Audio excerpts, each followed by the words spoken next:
Hi விவஸ். மறந்த நடிகரும் அரசியல்வாதியுமான எம்ஜிஆர் அவர்களின் அம்மா அப்பாவை பார்த்துள்ளீர்களா?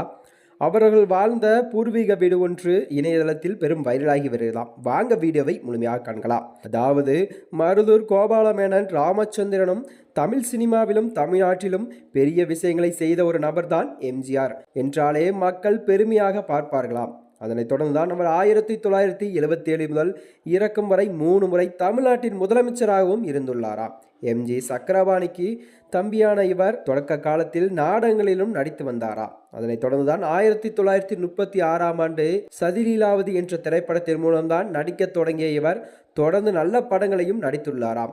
அரசியல் நுழைந்து பெரிய மாற்றத்தையும் கொண்டு வந்துள்ளாராம். இவர் உயரிய விருதுகள் ஒன்றாக பாரத ரத்னா விருதையும் பெற்றுள்ளார் என்று குறிப்பிடத்தக்கதாம். மேலும் எம்ஜிஆர் அவர்கள் பூர்வீக வீடானது கேரளாவில் உள்ள பாலக்காட்டில் உள்ளது என்று கூறப்படுகிறதாம். அவரது அந்த காலத்து வீட்டை சீரமைக்கப்பட்டு பொதுமக்களின் பார்வைக்காகவும் விடப்பட்டுள்ளதாம். அங்கு எம்ஜிஆர் தான் தாய் தந்தையாரின் அவர்களது பூர்வீக வீடாக ஒன்று அமைந்துள்ளதாம். அந்த படம் பூர்வீக வீட்டின் புகைப்படமானது இணையதளத்தில் பெரும் வைரலாகி வருகிறதா. மேலும் இது போன்ற வீடியோக்களை தெரிந்து கொள்ள நமது சேனலை மறக்காம சப்ஸ்கிரைப் செய்து கொள்ளவும். நன்றி, வணக்கம்.